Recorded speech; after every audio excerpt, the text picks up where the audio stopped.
दोस्तों आज हम लोग बात करेंगे योग निकालने की। संख्याओं का योग कैसे निकालते हैं, चाहे सम या विषम या संख्याओं के वर्गों का योग या घनों का योग पूछा जाए तो कैसे निकालेंगे। देखो संख्या 1 से लेकर के 40 तक की विषम संख्याओं का योग पूछा है। 1 से लेकर 40 तक विषम संख्याएं होंगी कितनी समझो। एक देखो विषम पूछी है 1 से लेकर 40 तक, 1 होगी, 3 होगी, 5 होगी, डेढ़ डेढ़ डेढ़ 40 तक 39 होगी, यानी कि आधी सम होगी आधी विषम होगी।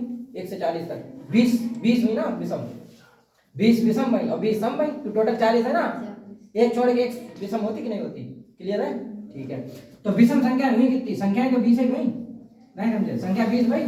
अब इसका फार्मूला लगाए तो विषम के लिए कुछ नहीं, n स्क्वायर करते हो योग निकल आएगा। n कितना है, n कितना है, n देखो n कितना निकला 20 का वर्ग कर दो, 20 20 400 जो होगा भाई हमारा आंसर होगा डी, आंसर हो जाएगा डी, ठीक है ना। ऑप्शन कौन सा हो जाएगा, डी। क्लियर रही बात कि नहीं, ऐसे निकलता है ये, ठीक। प्रथम 25 प्राकृतिक संख्याओं का योग पूछा है। अब यहाँ क्रम 25 प्राकृतिक संख्याओं का योग, प्रथम 25 मतलब 1 2 3 डेढ़ डेढ़ कहाँ तक 25 तक, क्लियर है। तो इसके लिए क्या है, n कितना है 25, इसके लिए फार्मूला लगा n+1 क्रमागत के लिए, ध्यान है, योग बराबर n कितना है 25 में 1 जोड़ दो, क्लियर है। 25 + 1 बटे 2 दिख नहीं रहा होगा ना, ये हो गया 25 गुणे 26 बटे 2 से 1 कट गया 13 बार, क्लियर है। 25 क्या 75, 25 एकम 25, 25 और 7 32, क्लियर है। 325 जो आंसर हो जाएगा, सी आंसर हो जाएगा, क्लियर। क्वेश्चन नंबर 3 देखो, प्रथम 17 सम प्राकृतिक संख्याओं का योग, प्रथम 17 सम प्राकृतिक संख्याओं का योग। सम के लिए क्या है, देखो सम प्राकृतिक संख्याओं के योग के लिए, ठीक है ना, सम के लिए, क्लियर है ना। जब सम होता तुम्हें योग निकालने हैं, क्लियर है, पूछा योग है तब तुम्हें क्या करने हैं, n+1 जो होता है ना, n+1/2 होता है, 2 हटा दो, क्लियर है, तो सम का बन जाएगा। क्रमागत का फार्मूला n+1/2 होता है, उसमें नीचे का 2 हटा दे तो सम का बन जाएगा, क्लियर है, नहीं क्लियर है। तो ये यहाँ कितना है, n कितना है, देखो 17 संख्या है ना, 17 सम, तो 17 यहाँ 17 और 1 ये हो गया 18, इनका गुणा करना है, क्लियर है, हाँ गुड, ठीक है। 17 गुणा 18 करोगे, ठीक है ना, 18 होता है 324 में से 100 है, 18 घटाए दो 306 हो जाएगी, क्लियर है। तो 306 इसका आंसर यानी ए ऑप्शन हो जाएगा। देखो भाई क्वेश्चन नंबर 4 देखो, 9 + 16 + 25 + 36 + डेढ़ डेढ़ डेढ़ 100 प्लस लगा दो, इसका मतलब योग चाहिए। क्वेश्चन देख के पहचानना तो सीखो, पहली बात तो ये है, ठीक है ना। बराबर क्वेश्चन मार्क मतलब इसे सोल्व करके क्या आएगा, यही है, यानी इसका सम करना है। अब देखो हमने तुम्हें क्रमागत संख्याओं के वर्गों का योग बताया, इसे हम लिख सकते हैं 3 का वर्ग, इसे 4 का वर्ग, ये 5 का वर्ग हो गया, ये 6 का वर्ग हो गया, डेढ़ डेढ़ डेढ़ 10 का वर्ग हो गया, नहीं हो गया। अब क्रमागत संख्याओं का योग के लिए हमने तुम्हें फार्मूला बताया, क्रमागत होनी चाहिए, लेकिन कौन सा, n+1 जो फार्मूला होता है n+1 2n+1/6, क्लियर है। तो ये योग निकल आएगा, ठीक है ना, वर्गों के योग का फार्मूला है ये। लेकिन लगा ये हो संख्या कहां से, क्रमागत, लेकिन n तो जो 3 से है, तो यानी कि इसके पहले अब देखो जो फार्मूला है ये क्रमागत है, तो 1 का वर्ग 2 का वर्ग भी तो इसमें जुड़ा है, इसमें, क्योंकि जो फार्मूला क्रमागत है ना 1 से है, क्रमागत मतलब 1 से लेके n प्राकृतिक संख्याओं के वर्गों का योग के लिए है ये। तो ये संख्याएं जो जुड़ गई है ना, सही है ना, तो इनका वर्ग तुम्हें आगे घटाना पड़ेगा, ठीक, समझ गए कि नहीं। तो यहाँ कितना डाल दो 10, और यहाँ कितना हो गया 10 और 1 11, ठीक है, 10 है ना n, ये जे होता है n, ठीक है, लास्ट नंबर n होगा, क्लियर है, ठीक। यहाँ हो गया देखो 10 दूनी 20 और 1 21/6, तो ये क्रमागत के लिए निकला, लेकिन क्रमागत तो है नहीं, यहाँ तो 3 से है, तो 1 का वर्ग 2 का वर्ग गायब है ना, अब वो इसमें इंक्लूड है, तो यहाँ पर तुम्हें क्या करना है, 1 का वर्ग और 2 का वर्ग ये घटाना है, ठीक है ना, ये बात ध्यान रखना है, ये हाई लेवल क्वेश्चन बन जाएगा, थोड़ा तुम्हें दिमाग लगाना पड़ेगा, क्लियर है। तो इसे काट पीट लो, 3 दूनी 6, 3 से कट गया 7 बार में, 2 से ये कट गया 5 बार में, ठीक है, 11 × 5 = 55, 55 गुणे 7 कर लो, माइनस इधर कर लो, 1 का वर्ग 1 2 का वर्ग 4, ठीक है ना, तो 1 + 4 हो गया, तो इसमें हो जाएगा 5, इसका गुणा करने 7 × 35, 7 × 35 तो 3 38, क्लियर है, ठीक। 385 - 5 380, 380 जो आंसर होगा, ऑप्शन होगा वही हमारा आंसर होगा, 380 बी ऑप्शन लगता है, वही आंसर। देखो क्वेश्चन नंबर 4 देखो, 1 का क्यूब + 2 का क्यूब + 3 का क्यूब + डेढ़ डेढ़ डेढ़ 10 का क्यूब। अब देखो यहाँ समझ गए, इसका मान पूछा है तो देखो बीच में लगा प्लस प्लस, मतलब समझ गए योग चाहिए, सही है, योग चाहिए।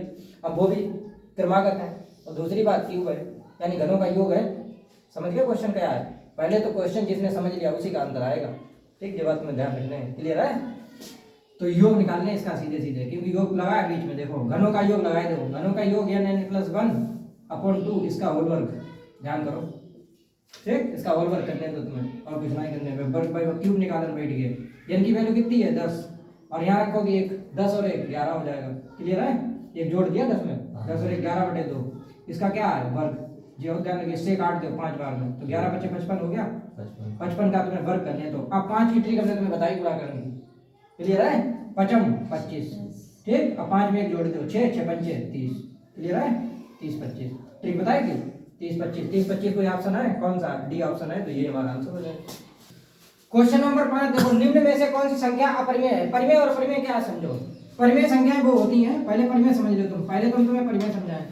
परिमेय संख्याएं वो संख्याएं होती हैं जो p/q के रूप में लिखी जाए, लेकिन q is not equal to 0, q की वैल्यू 0 नहीं होनी चाहिए। ठीक है ना? तो वह परिमेय संख्या कहलाएगी। जो p/q मतलब जो भिन्न बन जाए, ठीक है ना, तो वह परिमेय कहलाएगी, लेकिन उसमें q की वैल्यू 0 नहीं होनी चाहिए। सही है ना? तो इन्होंने इसमें पूछा क्या अपरिमेय। अपरिमेय संख्याएं क्या है वो भी समझ लो, पहले इनके बारे में समझ लो। अपरिमेय संख्या कौन सी है समझो। जो रूट में होगी वो अपरिमेय होगी। ठीक है? √3, √6, √5। क्लियर है?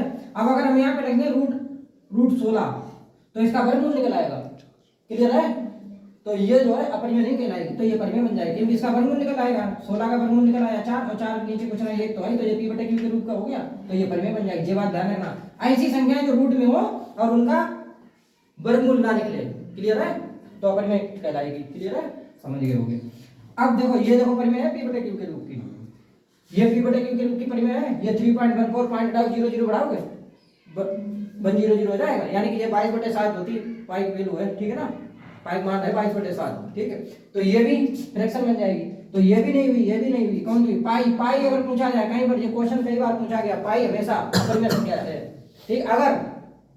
अगर यहीं पे कॉन्सेप्ट समझ लो, अगर पाई की वैल्यू दे दें 22/7, बात को समझियो, अगर 22/7 दे दें तो परिमेय है। सिर्फ पाई दे दें, 22/7 दे दें तो परिमेय है, और जो पाई दे दें तो अपरिमेय है। ध्यान रखना है क्वेश्चन। ठीक? क्लियर है बात? जब है इसकी का मान है, नहीं समझे, और जब भी तो इसी का मान है। क्लियर है? ये दोनों आ नहीं जाएंगे। समझ में आ रही बात? तो ये चीज ध्यान, दोनों नहीं आएंगे, एक क्वेश्चन दोनों नहीं आ सकती। ठीक है? ठीक है ना? तो विवादित हो जाएगा। क्लियर है? तो ये पाई हमेशा अपरिमेय संख्या में जाएगा। क्लियर? इधर आ जाओ, क्वेश्चन नंबर 6, कौन सी संख्या परिमेय है। अब यहाँ तुम्हें परिमेय बताने, देखो ये भी रूट में, ये भी रूट में, ये भी रूट में, ये भी रूट में। अब तुम रूट देख के क्या छोड़ दोगे सवाल, लेकिन इसमें एक तो परिमेय है, तो हमने आपको क्या बताया, रूट में हो, लेकिन उसका अगर वर्गमूल निकल आए तो वह परिमेय बन जाएगी।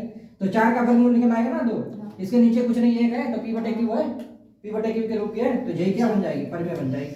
क्लियर? देखो भाई क्वेश्चन नंबर 7, संख्या इतनी दी है 53 98 714 में 9 का स्थानीय मान तथा वास्तविक मान का अंतर चाहिए। स्थानीय मान तुम लोग बचपन से सीखे हो। ठीक है ना? स्थानीय मान क्या होता है, पूछा किसका, 9 का। और वास्तविक मान वही संख्या होती है जिसका पूछा जाए, वही संख्या वास्तविक मान कहलाएगी। फेस वैल्यू, प्लेस नहीं, फेस। ठीक है? तो 9 तो इसका वास्तविक मान हो जाएगा। क्लियर है? वास्तविक मान कितना हो गया 9, और स्थानीय मान कितना हो गया समझो 9 का। 9 और जितनी संख्या होती है 0 लगा दो, 1 2 3 4। 9 के बाद जितनी संख्या है 1 2 3 4, 1 2 3 4, 4 संख्या है 9 के बाद, तो 4 0 लगा दो। तो ये इसका क्या निकला, स्थानीय मान। क्लियर है? और ये क्या निकला, वास्तविक मान। अब पूछा क्या, अंतर माने क्या होता है, घटाना। ठीक? सही ना? तो बड़े में से छोटा घटा दो, तो 10 में से 9 गया, एक लास्ट में मिड प्लेस में 1 मिलेगा। 1 कहाँ है, एक ही जगह है, यही हमारा आंसर है। ठीक है ना? देखा, तुम्हें पूरा नहीं घटाना है। नहीं समझ में आ रही बात? क्या तुम देखे यूनिट प्लस कितना फायदा हो रहा है, देख रहे तुम। क्वेश्चन नंबर 8 देखो, संख्या 23,408 में 4 का स्थानीय मान व वास्तविक मान क्या है। अब यहाँ जोड़ घटाना नहीं पूछा है, तो पहले क्या आया, स्थानीय मान किसका, 4 का। तो 4 का स्थानीय मान क्या हो जाएगा, 4, और 2 संख्या है, 4 के पीछे 2 कितनी संख्या है, 2 है, तो इसके पीछे 2 0 लगा दो, तो 400 स्थानीय मान हो गया। क्लियर है?